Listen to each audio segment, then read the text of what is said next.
Hey, Andy. Hey, I can't see you or myself. I know. Hold on. This is what happens when I don't have a producer. Hold on a second. I have a window open somewhere that is the show. Oh yeah, I hear the echo. Hey, can you hear me now? I can hear you, yeah, but I still hear an echo. All right. This is just bad. We should just cancel the show. Hold on a second. That's a weird thing. It is. It's an echo. All right. Hold on just a second. Andy, I'm going to mute myself. Go ahead and just talk us for a second while I figure this out. Cool. Well, hello, everybody. Welcome to the show. Today, we have a really great show, a really great guest, Brian Morrow from B Morrow Productions, to chat about creating haunts in the COVID times for 2020. And here he is. There he is, Brian Morrow. He's on the show now. He's going to join us for our brief news segment. Hey, Brian. Welcome. I wasn't ready for the pop-in. I was told I would be going on later. Oh, I'm sorry. Well, wait. We can take you back in the green room. I apologize. I thought you said you would hang out. Oh, you would listen. Well, hey, we'll talk to you. This is Brian. We'll get it. You want to hang out, or we can? I'm so sorry. I can stay. I'm here now. Now it's just rude to kick me out. I know. Now it'd be rude. So what happened is that I had a window open somewhere on my computer that was the show, and it was like 20 seconds behind, and it created a whole mess. But it's been resolved. It's been fixed. We're back. We're live. Andy, Brian, how you guys doing tonight? How's everybody doing out there? Awesome. Yeah. Brian, I'm really excited to have you on the show. I mean, you have a wealth of knowledge and experience creating haunts all over the world, and it's really been a challenging time to get anything off the ground these days in that way. So really speaking of Halloween and hard to get off the ground, Halloween Horror Nights had 2 houses opened up this past weekend. So they opted for a light. I mean, I presume I've been out of town, so I presume it was very popular. Andy, did you ever read out on that? Yeah. Horror Nights Light. They're opening 2 of the mazes, the Bride of Frankenstein maze and the Revenge of the Tooth Fairy maze, all by appointment only. You have to do the virtual queue, sign up. But people have been going on it multiple times. It's been, hugely popular. And the crowds of the parks have been at the new capacity every weekend now for the last few weeks, and this last week was certainly no exception. And from what I can tell, the houses are still really fun and really scary. There's a lot of plastic in the scenes. Like Tooth Fairies behind big sheets of plexiglass, and team members, in every single scene, getting you through. And I guess the way they're working it is you go in with a group, and everybody's got there's a glow stick for the end of the group and a glow stick for the beginning of the group, and so that signifies beginning and end of different groups. But it's all really interesting. And Brian, did you have a chance to go through those at all? I did not, and but I will, but not yet. No, I haven't gone. Fair enough. Well, I'd be curious to hear your thoughts, and that's really the only news. Oh, and the soft opening today/yesterday, whatever time it is in Japan, of the new Beauty and the Beast attraction at Tokyo Disneyland. I watched the video just a few minutes before we came on the air, and boy, it's something. I'm avoiding all spoilers. Yeah, so we're not going to talk about it, but it's out there if you want it. I'll put a link in the comments for curious parties. If you haven't found it already, I can't put a link in the comments. Who am I talking about? Well, I can take care of that in a bit. So before we get started, why don't we just get started? Brian, welcome to the show again. We usually have a producer, and she's not here, so I'm kind of having to do things, and it was all messed up. But it's great to have you on the show. You got really used to not having to do that anymore. Yeah, I was gone for a week, which is funny. First off, Brian, I just want to thank you for coming on the show, and I've known you for many years almost. Andy, I met Brian when he was a part of the Theo Awards that year that we were doing. He was one of the presenters that year, and I think you had like a crow or a hawk on your arm or something like that. It was a 20-pound owl. Yeah. What was the owl's name from Harry Potter? Potter's owl. What was his name? Or Hermione's owl. One of the two. The owl had a name. I forgot. But yeah, that was intense. And like, it's insane because today, well, the Theas didn't occur this year, but I've moved into a different role with the organization. So I host the day one summit of the Theas for the theme park category award, which are all now digital. So if you guys, and they have really great pricing to listen into the case studies of all the award winners this year. So strangely enough, why I have my O-ring light on, which I never use, is because the Thea sent me one that's nice. recorded live Galaxy's Edge and Smuggler's Run, both individually won awards. So we recorded those today. So you have no producer. They had 15, I think. So it's all in the can. But it goes live, I think, in November. So you can watch our social media. I'll post it out there. But they have great student pricing, great entry-level pricing to get in to watch those assets and whenever you want. They're interesting. They're great presentations. I learned how Smuggler's Run works. I didn't know. I didn't know all the details, and they showed all the models. It was really cool. All the back house machinery is great. That's fun. No, and it's fun to hear. You have your TEA hat on. You're really plugging them. That's really fantastic. That's a great organization. Yeah, I love the TEA. So yeah, I was so bummed that we didn't get the Theas this year because I was involved with 2 Thea award-winning projects, and I'm the music director of the show, and I've been the music director of the show for 8 out of the last 7 years. And we had a great show planned, and we just had to shelve it. And it sucked. Yeah, and and I would have gotten to go on stage with the Alterface to accept the award. So it's not very often a composer or sound designer gets to go on stage at the Theas. I'm sorry, but well, while we're talking about it, I'm not sure if any of you, did any of you see the Emmys last night? I watched the whole thing. Yeah. So it was, for those that didn't see it, like they had a few celebrities, but it was Jimmy Kimmel on stage, and then they had everyone kind of remote live wherever they were. And I thought it overall went well. And I was texting Andy about just like, imagine if the Theas kind of still did a show that you could tune in on, maybe it's Zoom or whatever, that had a little more of the flowery show aspect of it and jokes and humor. The case studies are absolutely fantastic. I've been able to partake and watch them. Really great stuff.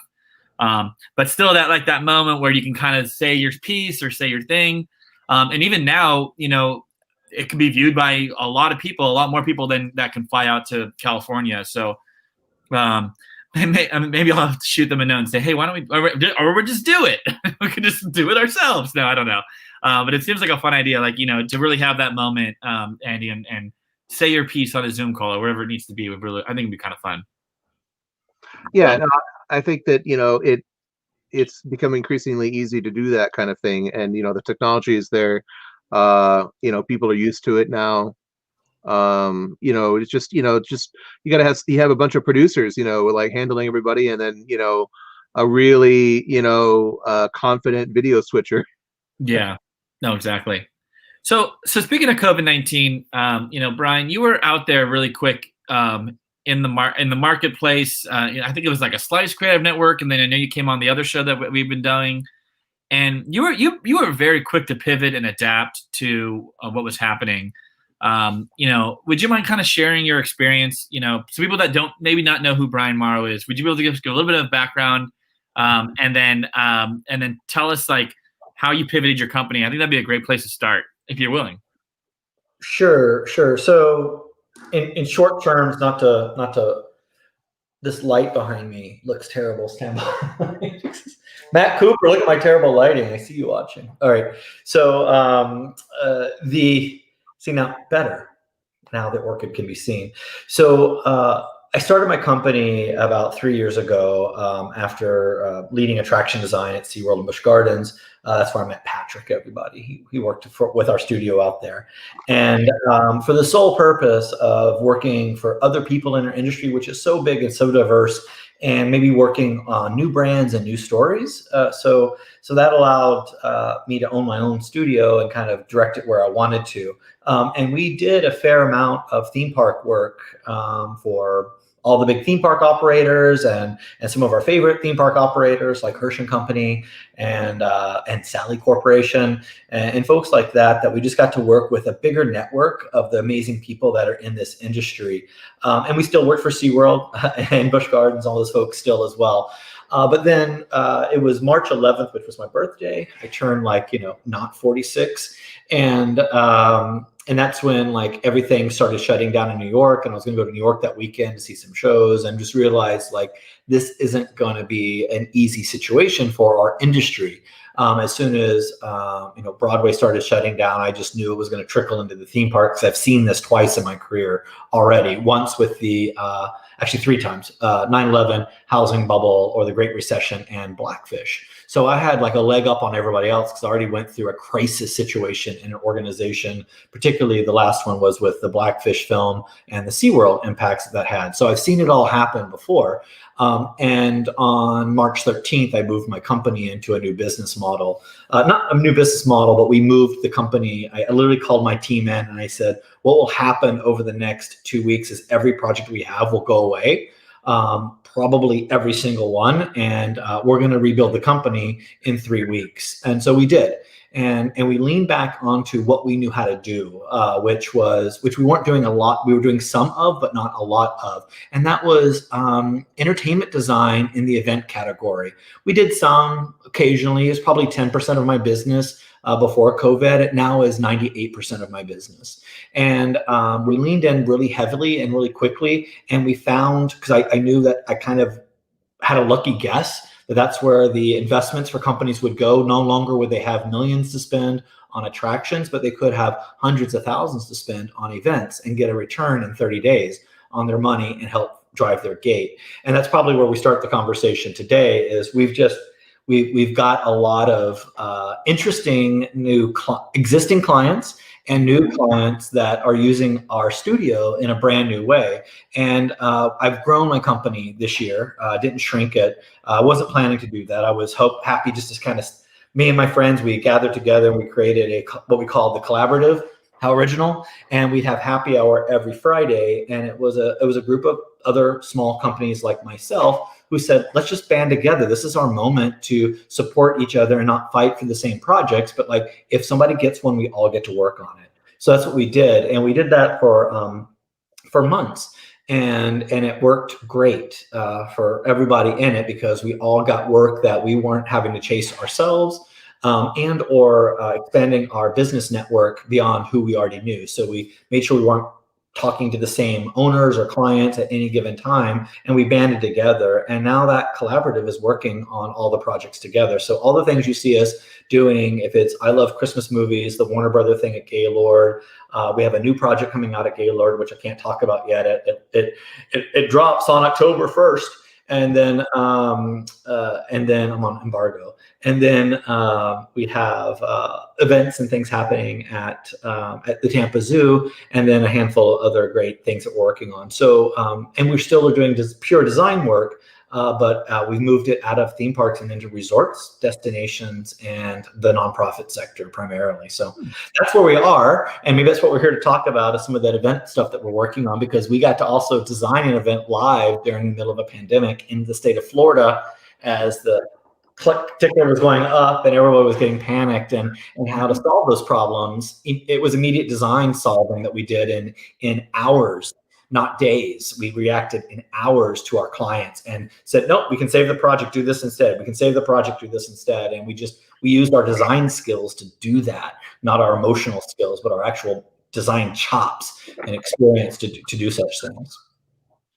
That's great. Yeah, I mean, and I feel like, I really look to you as someone who is so far ahead of the curve on pivoting and adjusting and really reacting pretty nimbly, which is really great for your business and everyone that you support. So yeah, this is our first Halloween episode. So we are doing 6 weeks or 7 weeks of Halloween, and you were top of my list for.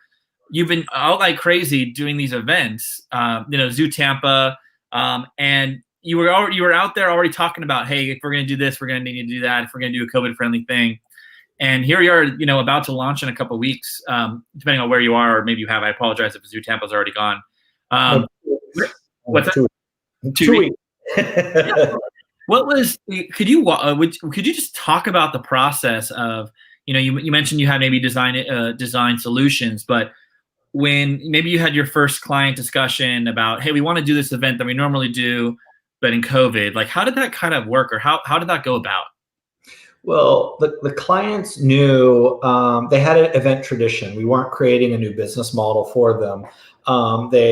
Zoo Tampa, for those that don't know, is where I started my career. I was Six Flags at first, and then I did a stint at Disney, and then my real career started at Zoo Tampa back in 2004, where they were going through a major capital expansion. They had no one to design for them, and they hired me as a director of capital projects or something like that. And in my job duties also fell into events. And when I got there, their Halloween event was 5 trick-or-treating doors and one night. And that was like literally like doors and wood frames, and you'd knock on the door, and it was super cute.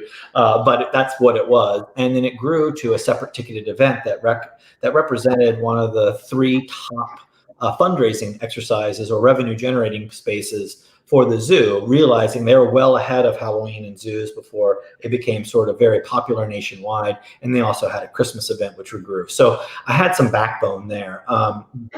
Today, that event continues. It has changed names. It used to be called Zubu. Now it's a different thing. And they've changed their business model, and their investment levels are significantly larger than I remember when I was at the zoo in those events. And because they've just grown it. It's a good business model for them. And it's really a safe place for kids to celebrate the seasons that isn't scary.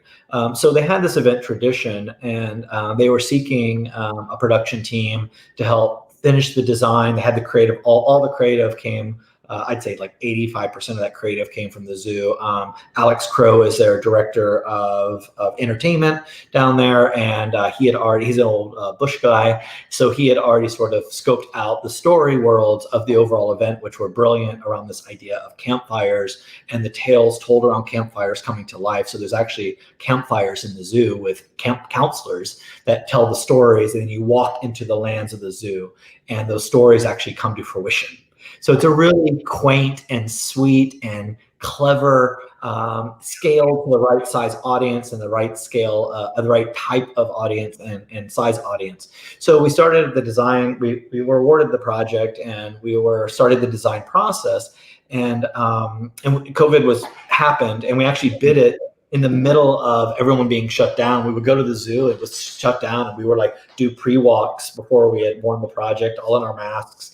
And we put the team together, and our team was really important. So I'm a big fan of leaning into people that we love and adore and are super talented, and most importantly, good people. And so we leaned into my Tampa people. So that was Scott Swenson from Scott Swenson Creative and In the Dark, his podcast, I think it's called. And then who I knew from Busch Gardens, he's like one of the kings of haunt. And then Practical Imagination is our fabrication and installation and design partner, who's also located in Tampa, who is owned by Andrew Curran, who I actually worked with when I was I hired him when he was like 15, I think, when he was at the zoo as a volunteer or something. So now he's got his own little fabrication shop, and actually not little, pretty decent sized fabrication shop in Tampa, and does amazing things. So I put together the team that way, and then we had our core BMP design team here in Orlando, and off we went. When it came to COVID, we didn't start the project. We thought it was all going to go away by October, right? It wasn't like, oh, we have to design a COVID event in May. It was like, oh, it's a thing. It'll go away. It'll be fine. We're opening in a month on Labor Day, and everything's starting to open. We're going to wear masks. And then about I don't know, about a month and a half ago, well, it was the canceling of the other major popular Halloween events that triggered scares in the nonprofit, not only in our clients, but other folks that we're talking to about, oh gosh, the big guys are canceling their Halloween events. What do we do? And we just said, you don't do anything. You do what we're going to do, because Their business model is 44,000 people in a space at one time. Your business model is 25 or something like that, whatever. So it's not the same thing, and they can't produce their experiences like you can, because their experiences are based off of parades and fireworks and other big giant productions, and this is a different thing. So you can focus just fine. And then the third thing was you're outside. 98% of the event in Tampa is outdoors. So, and we just took this mantra: it's as safe as coming to the facility during the day. It's no different. It's just the entertainment and the environment's changed. But and so that's really the mantra we took was: is it the same operation that happens every day with every day they've been operating since you reopened after the COVID shutdown? And if that's true, then it's fine. So, and the operators are doing their own thing. They're limiting attendance, reservations, but it's, again, the same thing they do during the day. So we're very fortunate with this client being an outdoor environment, and also being highly experienced in event operations and production and design. So it wasn't that tough. We did have elements that we canceled in the design that didn't meet those requirements. So we had ideas for additional attractions that would be there that had to be sort of put on hold. I'm not going to tell you what they were, because that's for next year probably. But because they didn't meet that simple requirement of, is it the same as the operations during the day? And if it met that requirement, it was a greenlit situation. So that's a long way to answer your question, I think. It's perfect. It's perfect. Well, that amongst us squirrel friends, were you surprised to see the Halloween events like, get Disney was the first one and Halloween Horror Nights get canceled? Were you surprised, or were you kind of like understood what was happening? If looking back now. I understood, and I was mostly saddened by Halloween Horror Nights, because I'm more tightly wound with the artists and creators over there. And so it's just very sad to see all that work you do for a year not see the light of day. It's art. What's happening is you're creating art. And I'm not this guy, but strangely enough, this morning, I was like, I want to watch the videos from the haunts from last year. I go every year, and I see it every year, but I'm kind of boozy, so I don't remember everything. So I watched it this year. I was like, I just forget how, seeing it from a third-party lens on a walkthrough during media night, one of the sites had them all. I was just like, you just forget how artistic and how beautiful the work is, and how tremendous the sound and lighting design is in those experiences. So I did feel sad for that team, because I know they worked so hard on it. We also are going to do some things not attached to the main event, but we kind of work on the ancillary products, and those also got canceled, which we had great ideas planned that were going to be executed, though everything was canceled. So it was sad for us from a business model, but I was more sad for my colleagues and friends that their art didn't get to be seen. But now 2 of them are, which I think is tremendous. And I will go see them. I just haven't yet. It's only weekend 1, and it was super busy, so that's not my scene. I was one of those groups. I had worked on a really big show for the event for 3 months, and the day that they announced everything was canceled was the day that I finished. Yep. So the same day, like mixing down, ready to go, everything's approved, everything's canceled. But the fact that they had to, and that's as soon as it canceled, I said, but wait, they're gonna do something. It's not that it's going to be the same thing, but I said there's market for it, and there's passion and fan base for it. So recreating your event in that way of what it is now, I forgot the name of it, but that's super smart, right? And it clearly worked, right? And look how busy the parks got. So it probably met or exceeded some of those goals they had set forth for themselves in the business model. And you're satisfying your fans who kind of felt homeless because they didn't get to have that Halloween Horror Nights experience. So you kind of feel like sad or depressed or homeless because you don't have this home. I know people that go every night. They live in it. And oh gosh. And I'm a one and done gal. I love it, but I'm so scared of it. But now you can. And I think and they adapted and adopted and pivoted around and kind of made something new. And wouldn't it be interesting if some of that new stuff doesn't leave? What if it changes sort of what we always thought it had to be? And I think that's That's the here's my example of how COVID, I think, changes things for the better. I was at Gaylord this weekend on a client kind of site visit call, and staying in the resort for 2 nights, and went to the pool. And I walk, and the pool is always a train wreck. Like, you're fighting for chairs, and oh my gosh, what time do I have to show up to get a good seat? Well, it's not 100% capacity. It's whatever capacity it is. But we walk up to the pool check-in area, and they're like, "Oh, what's your room number? Blah blah blah. How many guests? 2. Oh, we're gonna put you here." They open up they have it on their like surface, and they're like, "Oh, here's your seats. Bing bing. Print out 2 wristbands, hand them to us, and they got numbers on it, match the chairs." And it's like, and it's it was like the best concierge experience I had, and they did it to make sure that no one sat next to you.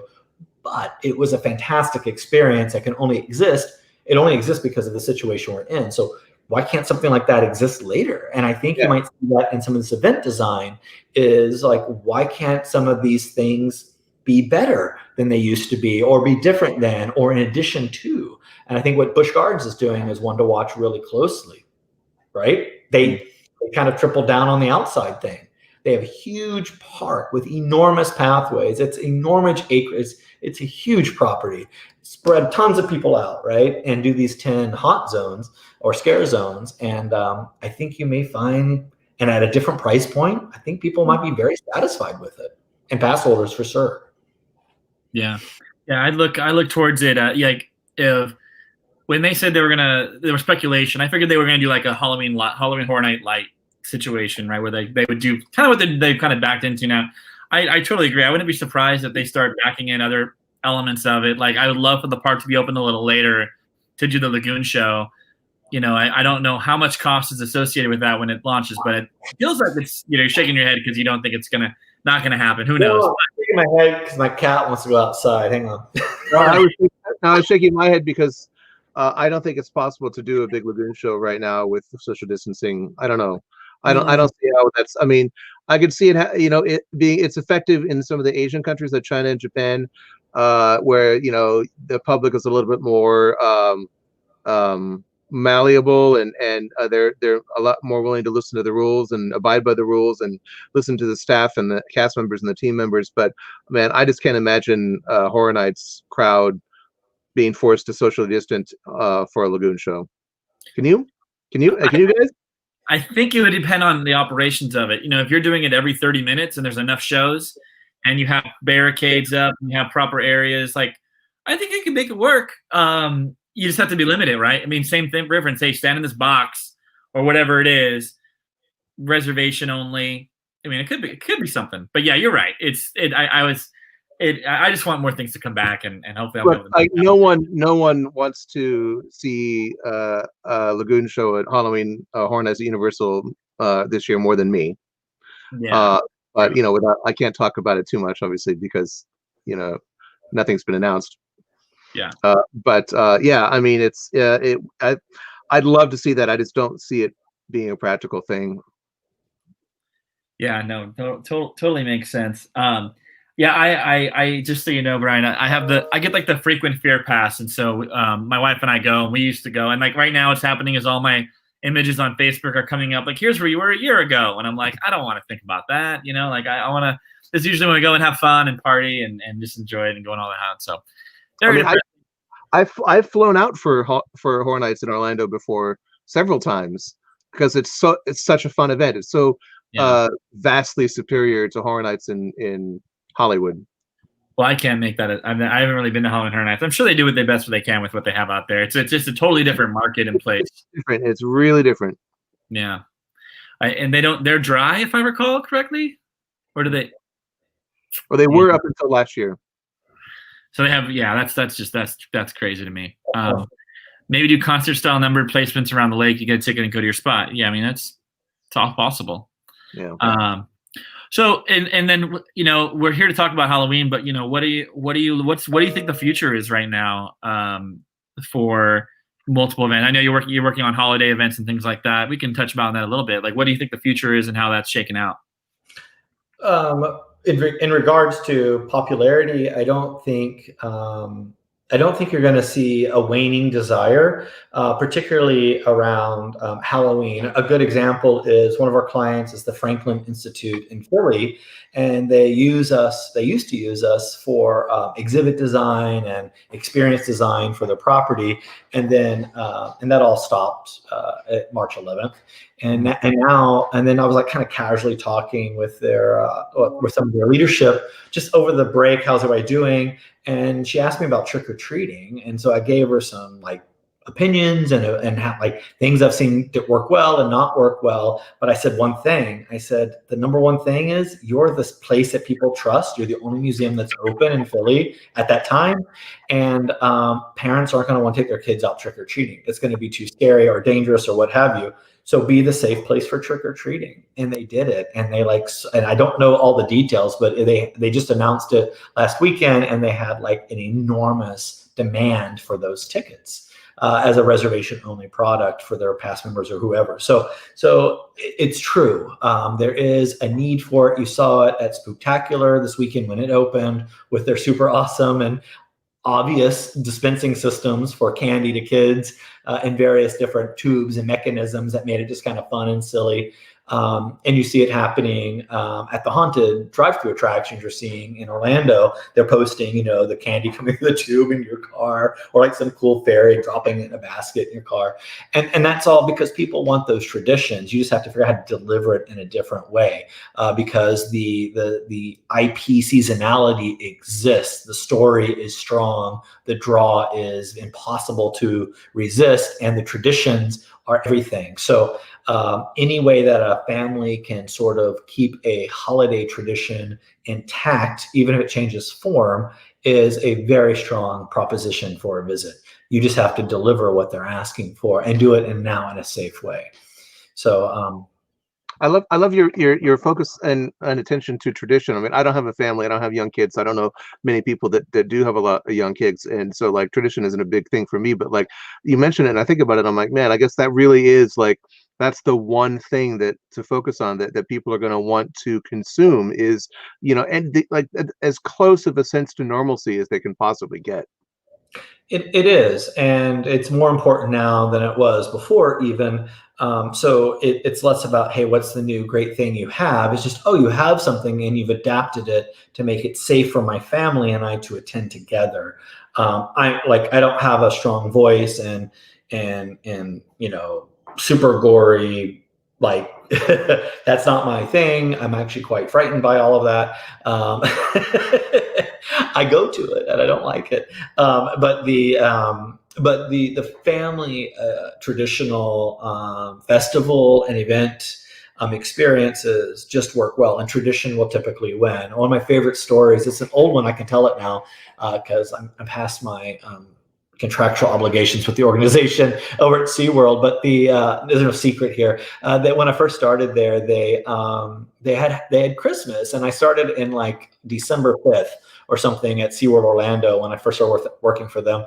And I had like no vacation time. So I had to work all through the holidays. So I was there all Christmas, and they had this Christmas product, which was called the Seasons, SEA. It's all about the ocean meets the sea kind of, or seasons meet the sea kind of, starfish ornaments and things like that.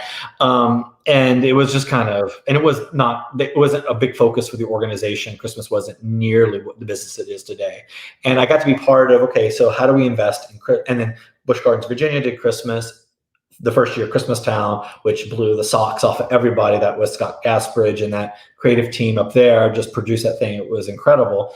And then the other parks like, oh, me too. We want Christmas. So I was part of the development team for Orlando's Christmas. And we actually did 2 Christmas designs at once. One was the ocean meets holidays. And the other was just like pure traditional holidays.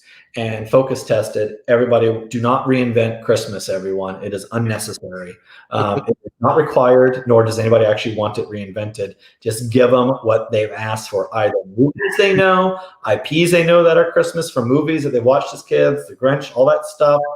Christmas Story, Christmas Vacation, and traditional holiday. And we're designing a lot of Christmas right now, and every time, and we're just starting to talk to some luxury brands about Christmas for sadly this year and next year, little rush projects. And it's just like, no, you just need to deliver the postcards that everybody wants to have, and you can't get anywhere. And Halloween's more forgiving, but Christmas doesn't require a lot of thinking. It just has to be executed perfectly. And if you're doing it on Christmas on an IP or Christmas tradition, you just got to execute it perfectly and you'll be successful. It's funny. You remind me of like when California Adventure first opened and they kind of had Santa Claus there, but he was like beach Santa.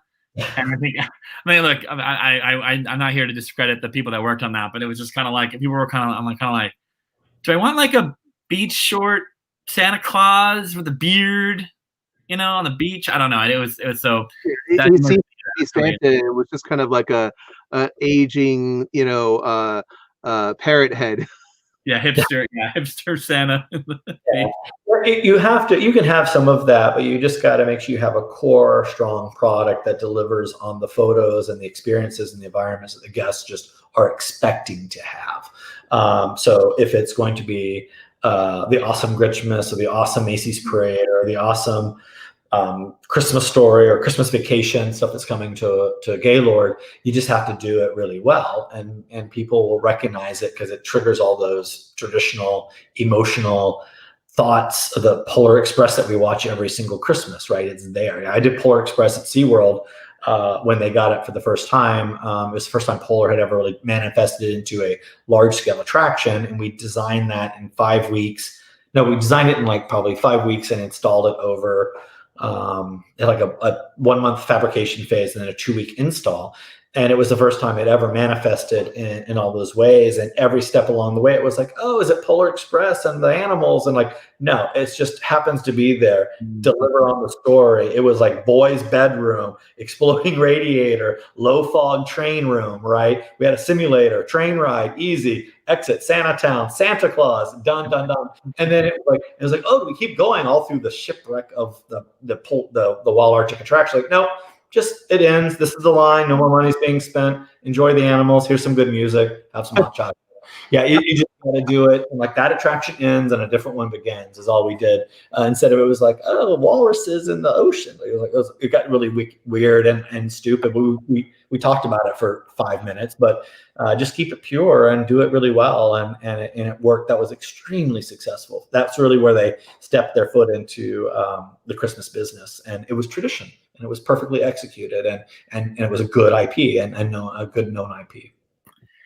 Yeah, I mean, I've been doing music for holiday attractions and parades and shows for 20 years now, and it's just like, it's the easiest thing to do because it's just like the expectations are there and you just deliver, and it's just you don't reinvent it. Just get, you know, don't get too crazy. Don't go make any left turns. Just do Christmas. Just Christmas. That's all people want. So, yeah, I mean, don't say that to your clients. It's the easiest thing I've ever done because you want to make sure you get that percentage on there, your bill. So, Brian, it's kind of interesting the thing you've said earlier, which was to say that you do not like the gore and the Halloween. Like the gore, I don't necessarily like it like that either. But it's also, it feels so fake to me at the haunt events, like where I get a laugh at it. Movies I can't do. I don't like watching scary movies. I get too creeped out. It's too realistic, all that kind of stuff.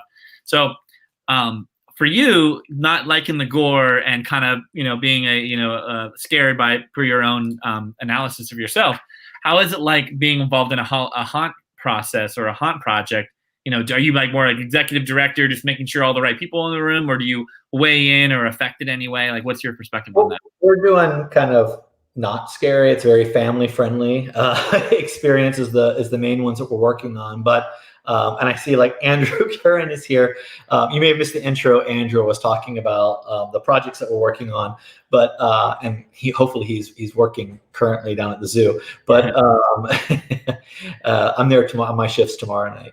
But we don't do that project is very ridiculously cute and over the top. It's like pumpkin smashing and clown carousel and spider queens. It's all very, very adorable. There is some scary in it, but nothing that's, you know, it's meant for family spook, not scare. However, I visit Andrew's shop down in Tampa, Practical Imagination, and I walk in to look at our cute little pumpkin fire thing that we're making. working for the kids area, and like right next door is a skeleton like covered in partial skin or some disgusting wet blood thing, and I'm just like, it's like I go over to it, but it kind of freaks me out the whole time. So I'll just go back to my cute stuff. And Melody Matheny was early on talking about my new hairdo, and I remember when she first started working at Universal Art Entertainment, and she was still freelancing, I think at the time, I'm not sure, but she would often like casually in conversation say like, I'm not sleeping anymore. All I see I have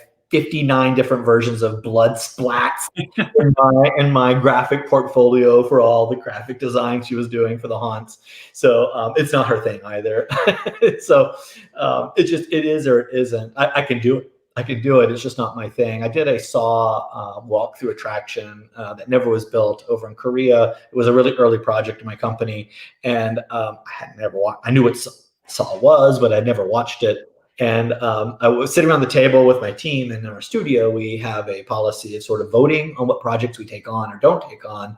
And so it's like, hey, do we want this project? Here it is. It's a Saw escape room, walk-through haunt kind of thing in Korea. Sounds really cool. We could do all the show set design for it and all the great, and kind of create the traps and all these cool things.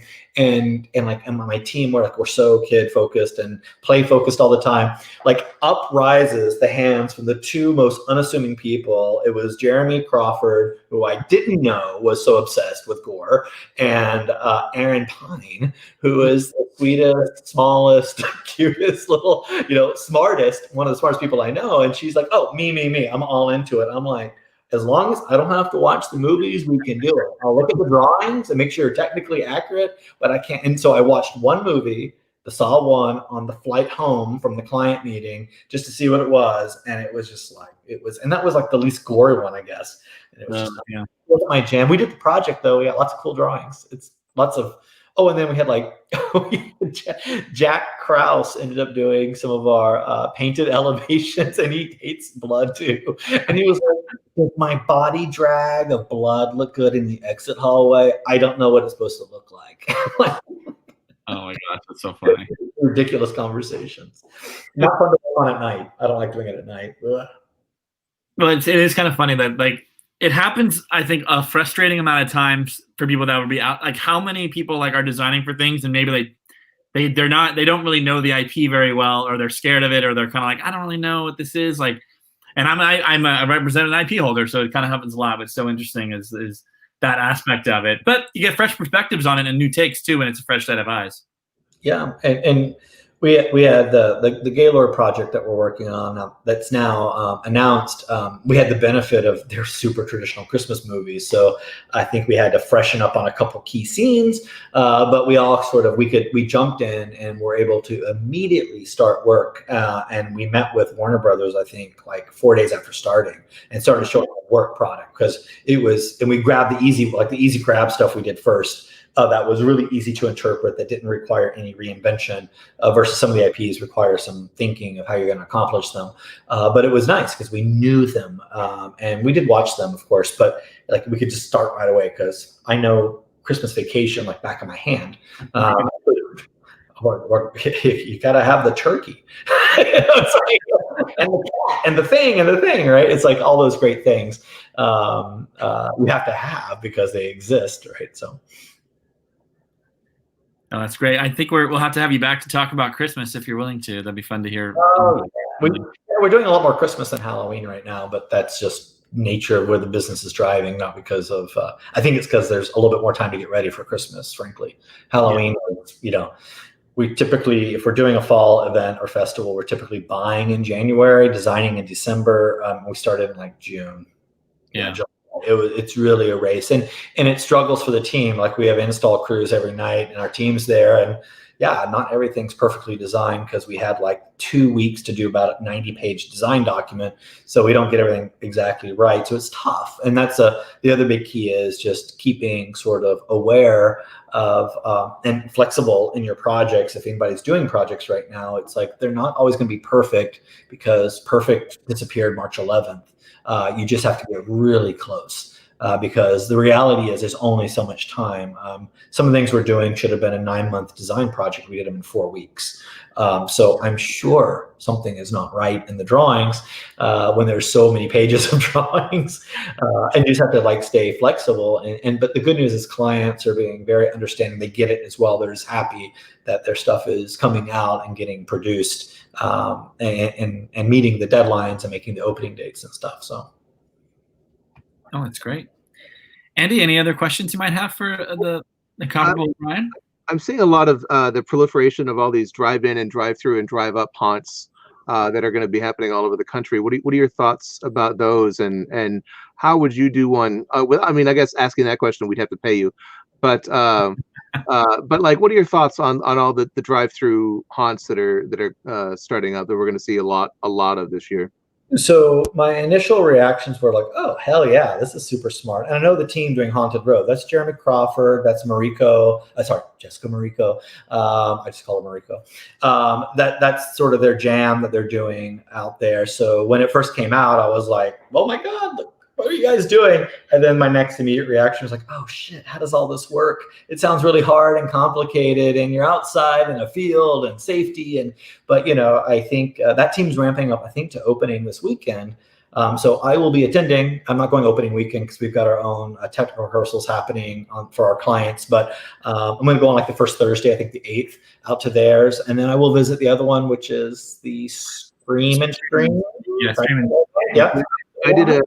I did a track for them.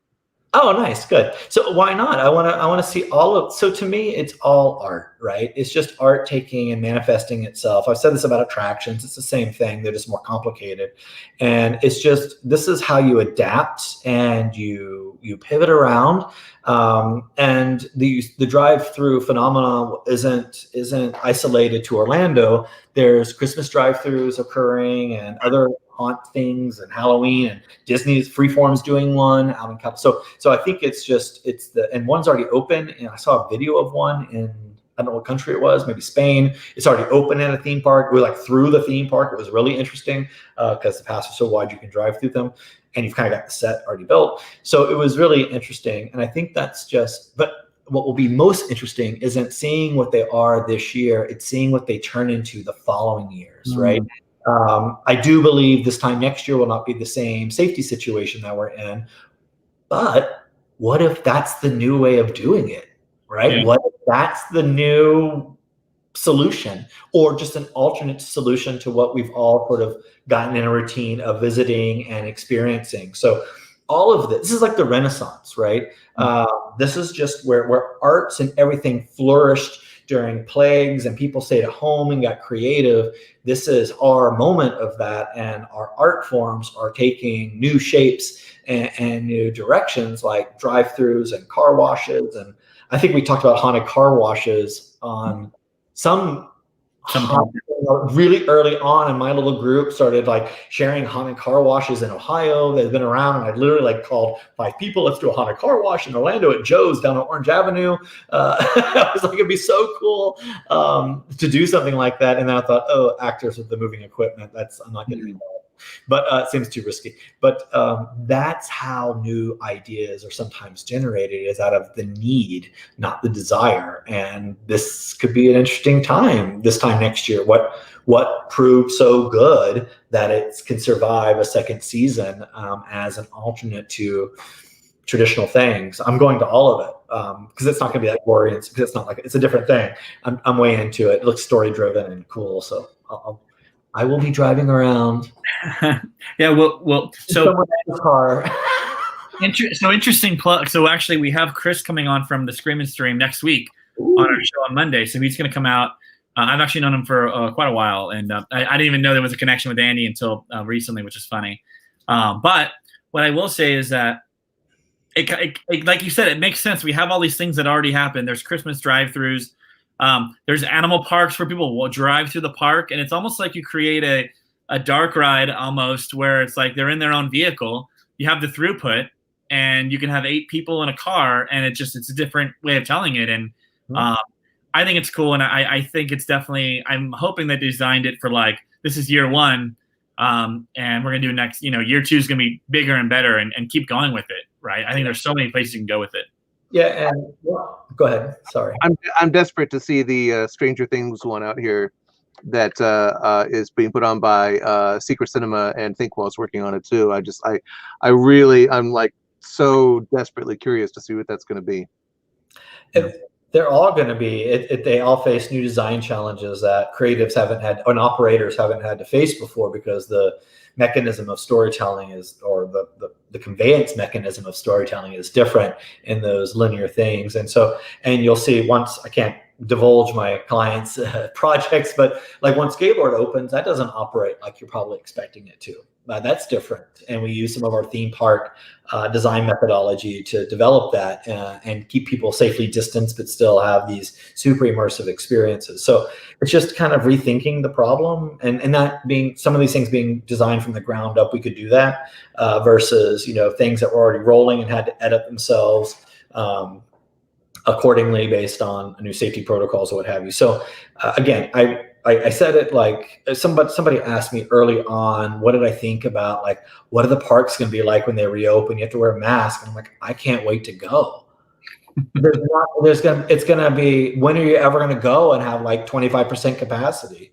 Yeah. And of course, I can't wait to go in like January when I can wear my scarf around my neck. So it all looks cool in photos. But yeah, what part? Like, there's things that are happening now because of COVID that will never disappear because they're better operational models. QR codes for menus, I hated. Now I love it. The new security at Disney. Hello, why did that take so long? Why did that take so long? Right there it is. And now others are adopting it. I don't know what those machines are, but they're brilliant because you just cruise right through. So that sort of thing, I think you're just gonna, I don't think it disappears. It's not going to disappear. I think that we're just gonna become accustomed to, like, oh, this is cool and better actually. And of course, safer. So you're going to see some of that kind of, it's kind of like, like when stuff gets made for the space shuttle and it ends up in your living room, that kind of like out of need and necessity becomes normal one day. So it's kind of interesting to watch all that happen in our business of entertainment. Yeah. I personally hope that like personal space in theme parks kind of, it becomes a little bit more of the norm. Like, I'd love it if like you had more than a square, 4 feet around you in a pre-show. Like, I love being able to like hang back, not have people up my grill, so that I hope that they take that into consideration. And I'll probably, like, if I'm going to go on an 8-hour flight, I might put a mask on for a lot of it and just not, especially if it's fully loaded. I don't know. There might be ways of trying to cut down on, travel sickness, all that kind of good stuff. And we'll see the future. We'll see what the future's like. If I had a crystal ball, like you do, I think you have a crystal ball, Brian. I don't have a crystal ball. You're pretty spot on with a lot of your.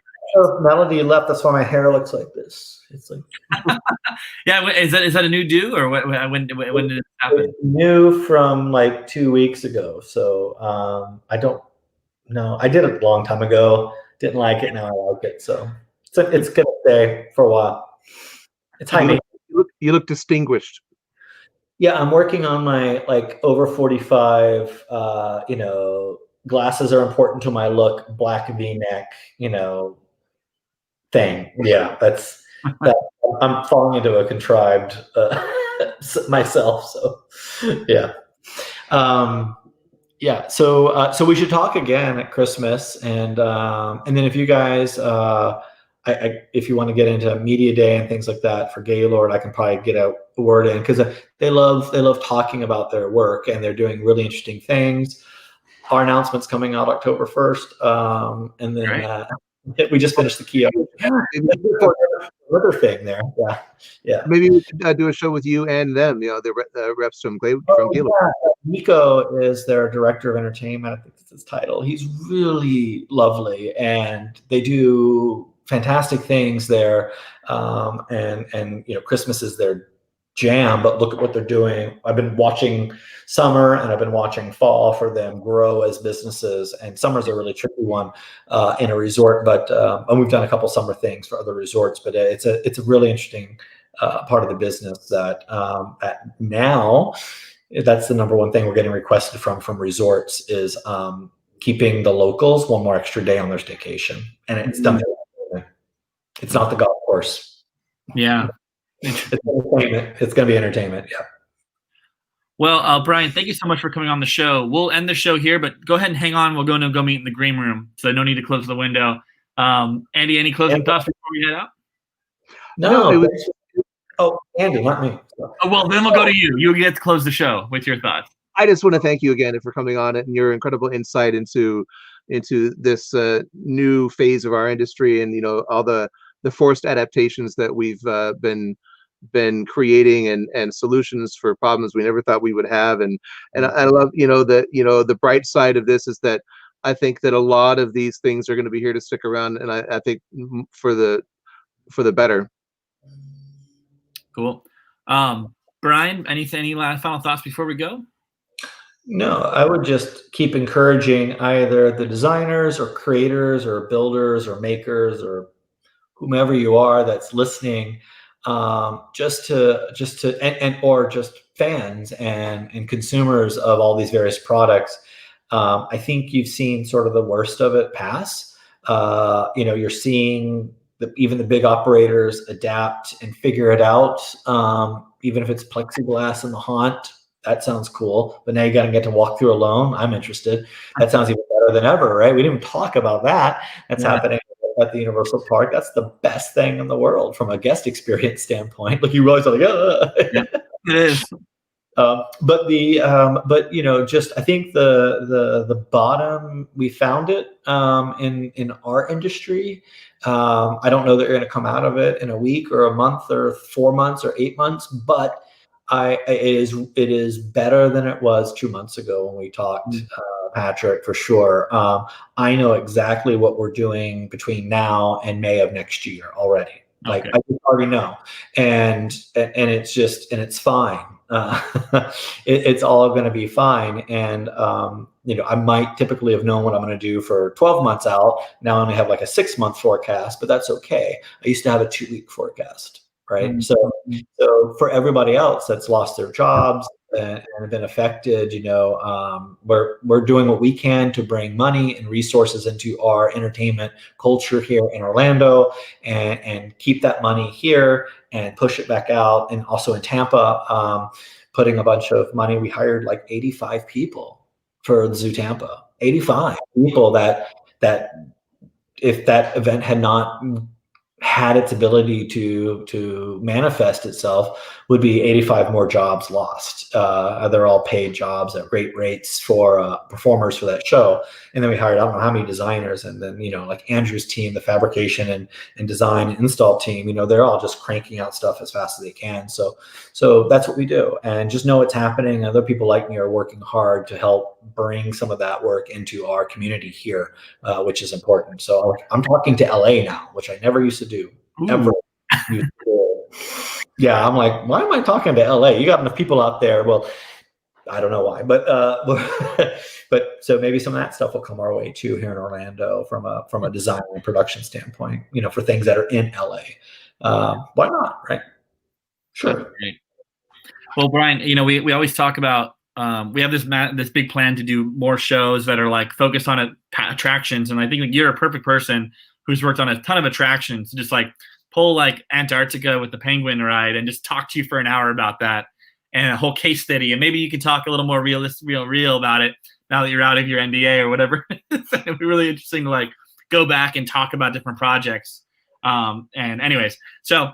Next week we have a fantastic guest. Like I said, we're going to talk to the Stream and Scream people. That's going to be fun. Hear all about that, and I've heard them talk about it before, and they really were very methodical about it. And Chris worked at Halloween Horror Nights for many years and is a huge fan, so that's great. Same type of deal. A lot of jobs out there. Designers are to work, which is all what it's all about. So great stuff. Thanks again, Brian, and we'll see everybody on the other side next week on Monday. Enjoy this new improved ending credits by Andy. This is fantastic. Oh boy.